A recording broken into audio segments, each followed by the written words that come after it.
Rumor. This is for my highlight on my Insta. I call it suicide. This is the topic. The key is to live on multiple levels at once. If you can do that, you'll find there are no mistakes. Everything moves in accordance with the Tao, the way of nature. And if you're close to that basic feeling, you'll always be sane. Play with the relative if you choose, but don't get trapped in it.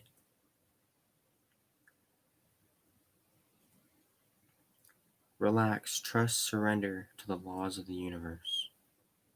I was sleepwalking one night and I texted one of my friends. And when I sleepwalk, I panic. I think it's the end of the world. And I'm really ego rooted. And I'm learning to, even in when I sleepwalk, to roll the soul and to control that anxiety and fear and to die in such a way that, okay, if I'm going to die, the best way is to open my heart um, and clear my mind, you know? So it gave strong thoughts and rise to ego. My girlfriend next to me was sleeping. I didn't want to wake her up or discomfort her. Um, so I let that be. And it was like the world was ending or me dying, feeling and thinking the feeling was real. I just kept thinking, and there was fear that I didn't know a string of life like a secret, or I kept wanting to hold on to anything because I realized I couldn't know the, the thing of um, the ego couldn't know or grasp what's beyond it because the ego can't live. Death for the ego is a stopping point, but for the soul, it's just another moment.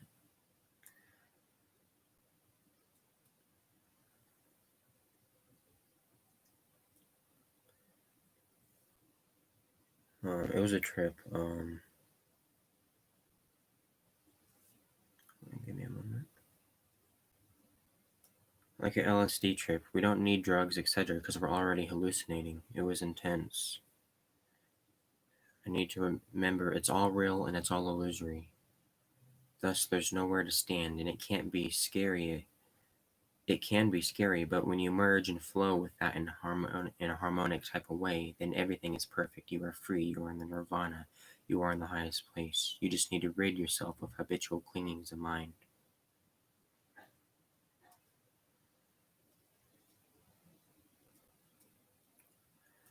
And this was a response to someone that wanted to kill themselves. I texted them.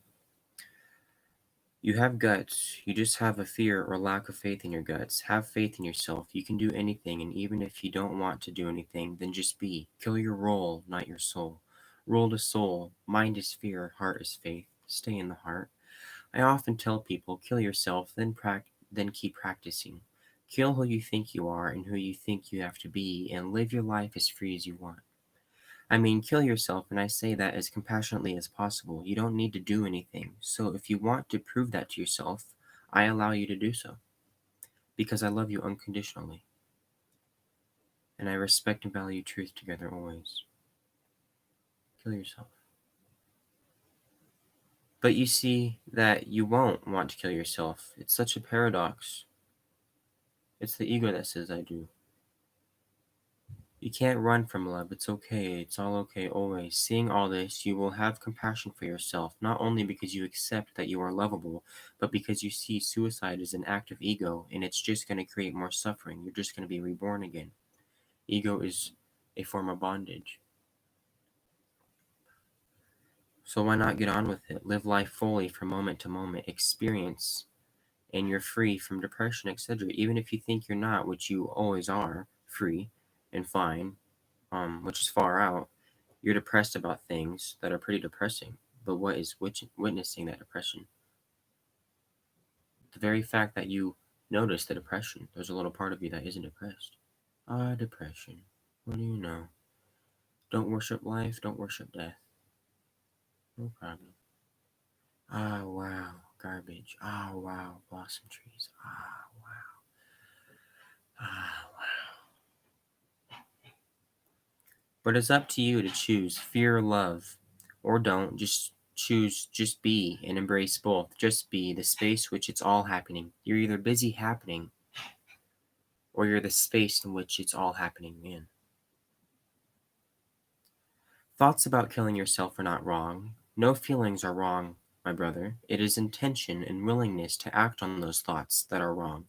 Refrain from the will to act on the thoughts. Accept and see. It's just thinking, thinking, thinking. Ah, so more passing show.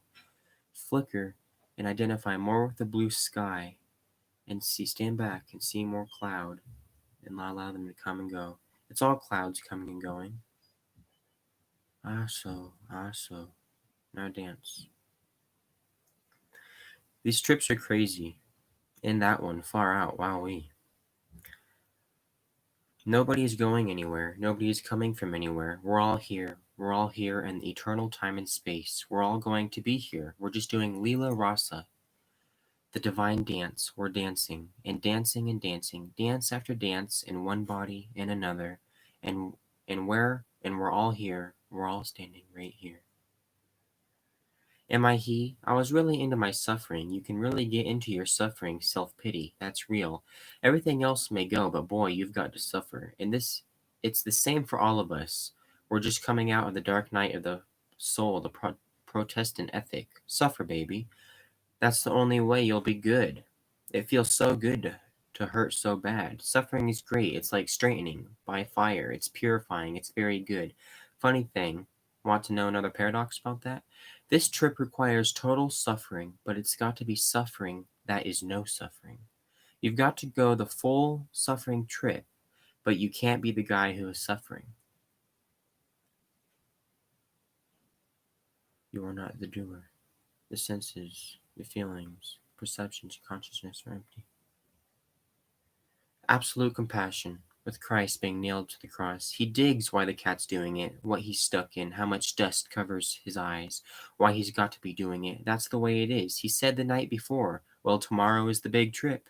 Yeah, right. These are the nails. Wow, look at that. Now, if you really see that, then pleasure and pain, loss and gain, fame and shame are all the same. If you really see that you aren't the one being nailed,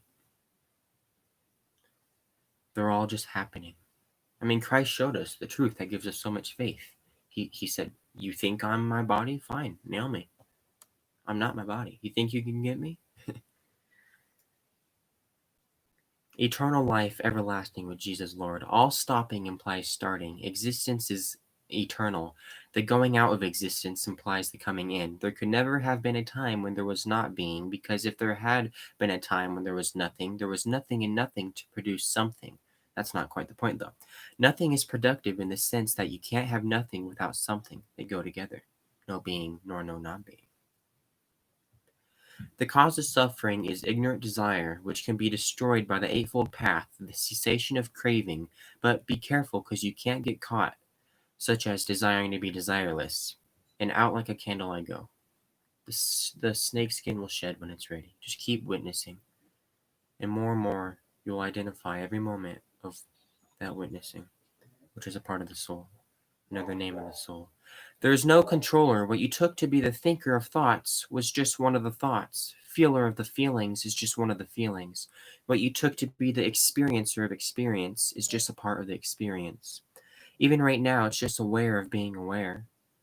It's all just happenings. Just watch it. There is no you. You can only preach to egos. So all I'm doing is talking about what is because it's wonderful. I'm just talking to myself here.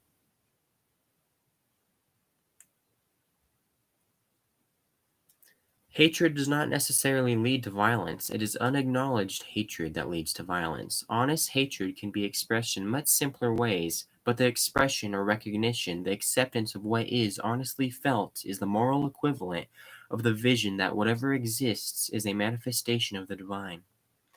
Know this, and to understand all is to forgive all, and then you can have proper discipline and be in alignment with truth and immorality.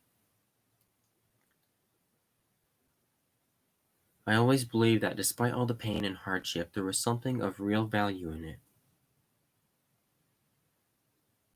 You have to take another birth and suffer again, so instead of killing yourself, why not suffer for some time and finish up your store of the fruit of your past deeds and be done with it once and for all? That's by Sri Sai Satchatrita.